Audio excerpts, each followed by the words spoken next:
This morning on BRN, retirement, legislative, and regulatory priorities in 2025. And we're going to welcome back to the program David Levine, Kevin Walsh of Groom Law Group. Kevin, David, great to see you. Thanks for joining us on the program this morning.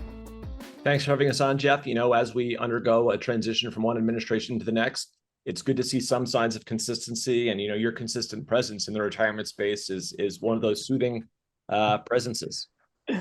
David, I have never heard anyone use soothing and Jeff Snyder in the same sentence, but Kevin just did. David, I want to get your reaction. We've got a new president, new Congress. Your reaction? Sure. Well, let's start with the basics here, and let's try to be soothing to pick up Kevin's word for today. I think that's our word we'll have to use over and over. We're in the start of a new administration. The Trump administration, Trump 2, however you'd like to call it, is now in place. A key thing to keep in mind is, just as we see with almost every administration, Jeff, we have seen, I'll say, the first day hold that basically says, stop the presses. Nothing more comes out. No more regulations. We want to take an evaluation. We want to review it and decide what are we going to do going forward here. That's standard. That's common.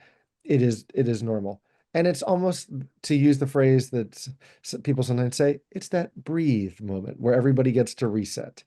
We know that the Trump team has come in because they have experience from the past at this point, and has come in with thoughts, has been evaluating things and everything because they have experience at this. They're not new to this. They're not a new administration who's never even held the levers of power in Washington. But before we sort of go into what will they do, I thought I'd hit for a minute, where are we sort of as of today? Sure. In the week before the inauguration, the outgoing Biden administration, they did a lot. They put out a lot of guidance. And that guidance is in proposed form, whether it is on the IRS, whether it's with automatic enrollment requirements that went into effect in 2025 in proposed form, or whether guidance on catch-ups and Roth catch-ups for 2026 or super catch-ups, that all came out in proposed form. So it's out there at this point. They're not going to move forward to finalize until they get released to go forward. But that's out there, and there's a lot of focus and a lot of things, and we'll see some discussion there. But obviously, that's part of the new administration stepping back and looking, but it's out there for discussion. And that is something that probably is a little bit less sort of likely to be pulled back in a new administration. Then we have the DOL. They certainly went on a flurry in the week before, a flurry of activity the week before. They put out things on cash checks and state as cheat properties. They put out things on ESOPs and adequate consideration right before the bell, and we could get into the nuances of this. But a lot of this is proposed type of activities. The key is, for right now, we have to see what the new administration decides to keep, what they decide to work with. Kevin is the master of the Administrative Procedures Act. He has talked, and I mean that as a compliment, not as a joke. And we've talked many times about how rules are done and when they can be changed. But there's a lot of things in the Biden administration that could still be looked at and evaluated, but we can get into that in a minute. But a separate discussion is also legislative. And then I'm going to hit one more of sort of where do we sit with the agencies and hand it back to you and to Kevin. Yep. Legislative. At the end of 2022, we got the Secure 2.0 Act of 2022. That's a mouthful. Just Secure 2.0 is easier to say. And it was a great bill, 90-something provisions. But one thing to keep in mind about those 90-something provisions that we had was that there were challenges, and every bill has challenges, and there were technical corrections put out and proposed, but they couldn't get across the line. Retirement in the last administration, and not because of Biden and the Democrats or the Republican leadership in the House or anything like that, it's evolved. It used to be more bipartisan, and maybe again, but in the last administration, retirement wasn't always as bipartisan as it historically has been, and we've had a lot of changeover in leadership. So there were technical corrections, which happen with almost every big piece of legislation, that would clarify, clean up, make things more precise about how things operate under Secure 2.0, and fix little glitches that people identified after the fact. That's still out there waiting. And There's a lot of talk about Secure 3.0, and people say, yes, we'll do this.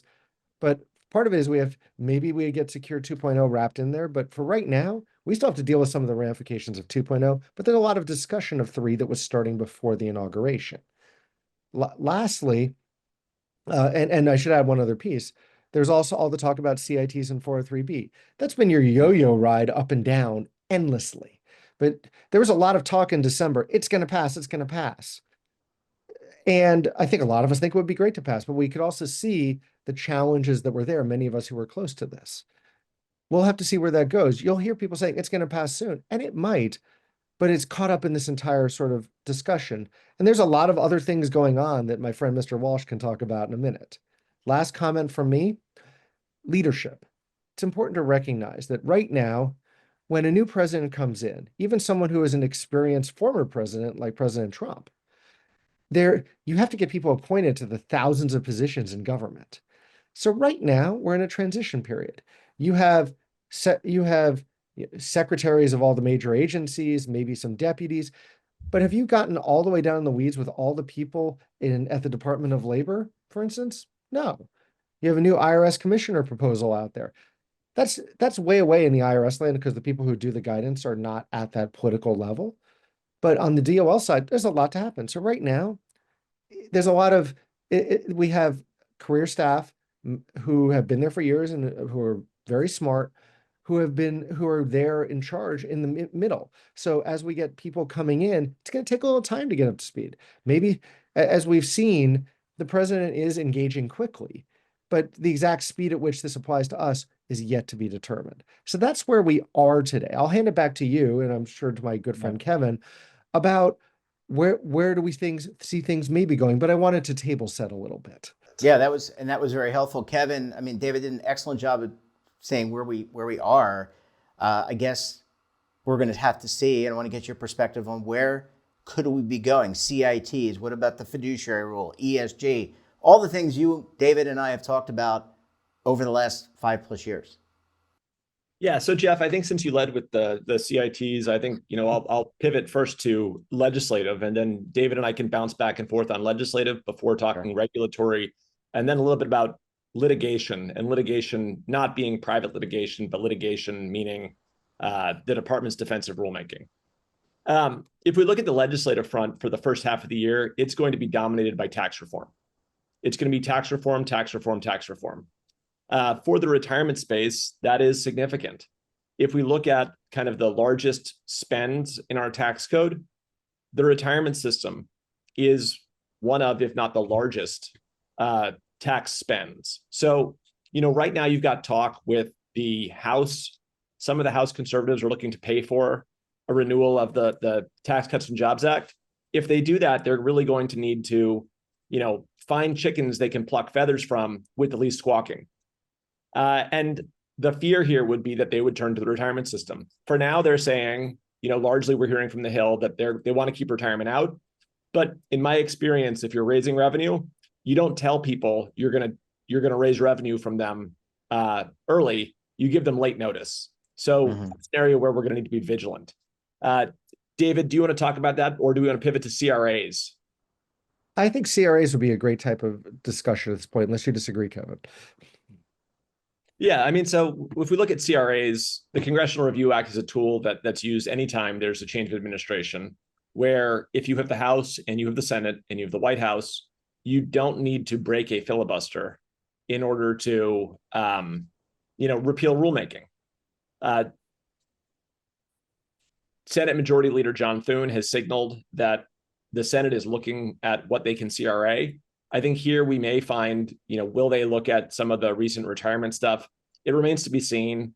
But with the flurry of guidance in recent weeks, there's going to be some stuff in the retirement space that the Senate's at least going to consider taking a look at. Kevin, can I add one thing on that for a second? Yeah, go ahead. Yeah. Please do, David. And I think there's also important to keep in mind, Congressional Review Act basically prevents the agency from reissuing guidance in an area. So I think there's an interesting discussion to be had there. Everybody says, oh yes, they'll wipe it out. But just like things like ESG guidance that's changed between administrations, if you use the CRA on some guidance, it could impact what, from a policy standpoint, a new administration wants to do. So it's not as just, oh, we'll wipe it out, because you have to think about longer term picture. So in some cases it makes sense, and some not. That's why it's not just a rush to wipe it all out, as an example sometimes. Yeah, Yeah. and then I guess the next thing to pivot to is kind of what comes next in terms of secure, what comes next in terms of the floating pieces of legislation. We've talked a little bit about this 403B CITs. There's talk about making it easier to include alts and 401k plans. There's talk about what you can do with RMDs for missing participants. There's a whole host of areas where there are kind of individual provisions floating around, looking to be banded together into a secure 3.0. We had a change of leadership on the House side for the House Education and Workforce Committee. And, Chair Walberg has signaled that he is looking to put together a package this year.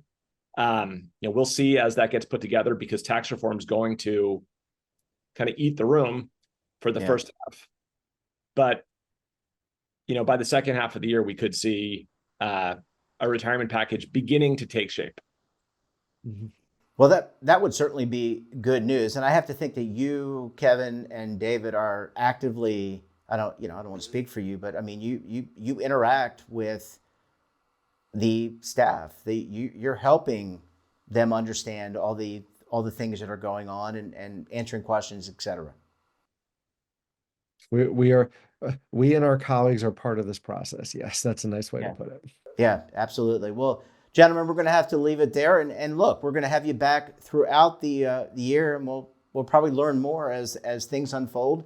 As you said, we're in a transition period. People have to get their legs underneath them, and we'll be talking about this more throughout the year. Gentlemen, thanks for joining us, and we look forward to having you back on the program again very soon. Thank you, Jeff, and thank you, viewers. Yeah, thank you all for having us. And don't forget to subscribe to our daily newsletter, The Morning Polls, for all the news in one place. Details, of course, at our website.